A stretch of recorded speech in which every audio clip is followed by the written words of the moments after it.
অভিজিৎ গঙ্গোপাধ্যায় বিচারপতির চাকরি ছেড়ে যখন বিজেপির প্রার্থী হন তখন তার জন্য কোনো রেট নির্ধারণ হয়েছিল কিনা এমনই প্রশ্ন এবার তুলে দিলেন কুণাল ঘোষ। মমতা বন্দ্যোপাধ্যায়কে কুরুচিকর ভাষায় অভিযোগের পাল্টা জবাব দিলেন কুণাল।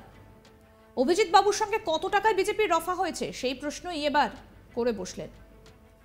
অভিজিৎ বলেছিলেন, মমতা ব্যানার্জি তুমি কত টাকায় বিক্রি হও। তার এই মন্তব্যের জেরে সরব হয় তৃণমূল। তমলুকের বিজেপি প্রার্থীর বিরুদ্ধে পদক্ষেপ করার আর্জি জানিয়ে কমিশনে চিঠি দেয় বাংলার শাসক দল। অভিজিতের বিরুদ্ধে আইনি পদক্ষেপ এবং তার প্রচারে নিষেধাজ্ঞা জারির আর্জি জানানো হয়।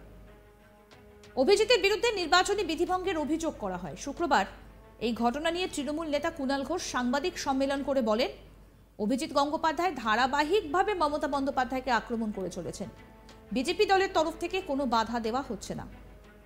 মহিলাদের এবং ভারতের একমাত্র মহিলা মুখ্যমন্ত্রীকে এইভাবে অসম্মান করাটাই বিজেপির কালচার। নির্বাচন কমিশনের উচিত অবিলম্বে এর বিরুদ্ধে ব্যবস্থা নেওয়া। অভিজিৎ গাঙ্গুলি যে কুরুচিকর ভাষায় আক্রমণ করেছেন তাকে যেন সতর্ক করেন। মুখ্যমন্ত্রীকে যে ভাষায় আক্রমণ করছেন ওটা সুস্থ রুচির কাজ নয়। আমরা তীব্র নিন্দা করছি। এই প্রশ্নটাও জিজ্ঞাসা করতে হয় বিচারপতির চাকরি ছেড়ে যখন বিজেপির প্রার্থী হন তার জন্য তার কোনো রেট নির্ধারণ হয়েছিল কিনা। আমরা আশা করব মমতা ব্যানার্জি সম্পর্কে যে কুরুচিকর মন্তব্য তিনি করেছেন তার জন্য তিনি দুঃখ প্রকাশ করবেন। আসুন শোনাই কি বলছেন তৃণমূল কংগ্রেস নেতা কুণাল ঘোষ, শুনুন। অভিজিৎ গঙ্গোপাধ্যায় তিনি ধারাবাহিকভাবে মাননীয় মুখ্যমন্ত্রীকে কুরুচিকর ভাষায় আক্রমণ করে চলেছেন এবং দুঃখ প্রকাশ করার বদলে তিনি সেই আক্রমণের ধারাবাহিকতা রাখছেন এবং বিস্ময়করভাবে অথবা স্বাভাবিকভাবে বিজেপি দলের তরফ থেকেও তাকে কোনো রকমভাবে বাধা দেওয়া হচ্ছে না। অর্থাৎ মহিলাদের মুখ্যমন্ত্রীকে এবং ভারতবর্ষের একমাত্র মহিলা মুখ্যমন্ত্রীকে এইভাবে অসম্মান করাটাই ভারতীয় জনতা পার্টির কালচার। কেন্দ্রের নির্বাচন কমিশন, জাতীয় নির্বাচন কমিশনের উচিত অবিলম্বে এর বিরুদ্ধে ব্যবস্থা নেওয়া। তারা যেন বিচারপতি প্রাক্তন অভিজিৎ গঙ্গোপাধ্যায় যে কুরুচিকর ভাষায় আক্রমণ করেছেন তাকে সতর্ক করেন, তাকে থামিয়ে দেন। যে ভাষা তিনি ব্যবহার করছেন, তিনি সমগ্র মহিলা সমাজকে কলুষিত করছেন। মুখ্যমন্ত্রীকে খুব কুৎসিত ভাষায় আক্রমণ যেটা তিনি চালাচ্ছেন ওটা সুস্থ রুচির ভারসাম্যমূলক কাজ নয়। আমরা এর তীব্র নিন্দা করছি এবং নির্বাচন কমিশন অবিলম্বে পদক্ষেপ নেবেন এই দাবি জানাচ্ছি। যেভাবে অভিজিৎ গঙ্গোপাধ্যায় বলেছেন যে আপনার দর কত, এরম ধরনের কথা, তাহলে তো এই প্রশ্নটাও জিজ্ঞাসা করতে হয় যে একজন হাইকোর্টের সিটিং বিচারপতি, পক্ষপাত দুষ্ট বিচারপতি যখন রাতারাতি চাকরি ছেড়ে, যখন কর্তব্যরত অবস্থায় বিজেপির সঙ্গে বার্গেন করেন এবং রাতারাতি চাকরি ছেড়ে বিজেপির প্রার্থী হন, তার জন্য তার কোনো রেট নির্ধারিত হয়েছিল কিনা। এই ধরনের অপ্রীতিকর কুৎসিত তর্কাতর্কি তিনি নিজে ডেকে আনছেন। আমরা আশা করব মমতা বন্দ্যোপাধ্যায় সম্পর্কে যে কুরুচিকর মন্তব্য তিনি করেছেন তার জন্য তিনি দুঃখ প্রকাশ করবেন। একই সঙ্গে তিনি বলেন, ভোটে গন্ডগোল বিজেপি করে। বিধানসভা নির্বাচনের সময় দেখেছি নন্দীগ্রামে এক ধরনের ফল ঘোষণা হয়ে গিয়েছিল, তারপর লোডশেডিং করে রায় উল্টে দেওয়া হয়েছিল। আমরা চাই ইভিএম ত্রুটিমুক্ত থাকুক। সারা বাংলায় বিজেপি হেরেছিল, তাই নির্বাচন কমিশনকে বলবো বিজেপির দ্বারা চালিত হবেন না। আর কি বললেন কুণাল ঘোষ, শুনবো। ভোট হবে, সমস্ত কিছু নিরাপদে থাকবে, এ তো খুব স্বাভাবিক ব্যাপার। গন্ডগোল তো বিজেপিই করে। বিধানসভা নির্বাচনের সময় আমরা দেখেছি নন্দীগ্রামে এক ধরনের ফল ঘোষণা হয়ে গেছিল, তারপর লোডশেডিং করে কারচুপি করে উল্টে দেওয়া হয়েছিল। এগুলো তো বিজেপি করে।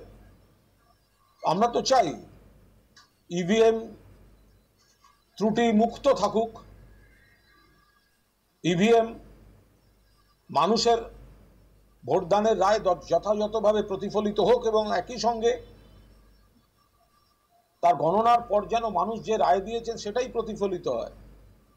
সারা বাংলায় 2021-এ বিজেপি হেরেছিল,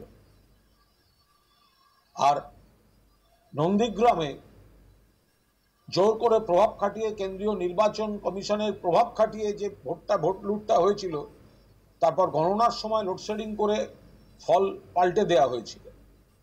ফলে কেন্দ্রীয় নির্বাচন কমিশনকে আমরা বলবো, আপনারা বিজেপির দ্বারা চালিত হবেন না এবং বিজেপির পক্ষে কাজ করবেন না।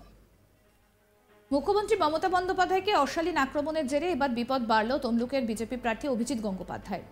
তৃণমূলের তরফে অভিযোগ দায়ের করার পরে অভিজিৎকে শোকজ করল নির্বাচন কমিশন। 20 মে অর্থাৎ আগামী মঙ্গলবারের মধ্যে শোকজ নোটিশের জবাব দিতে বলা হয়েছে অভিজিৎ গঙ্গোপাধ্যায়কে। এ নিয়ে কি বলছেন কুণাল ঘোষ, শুনব।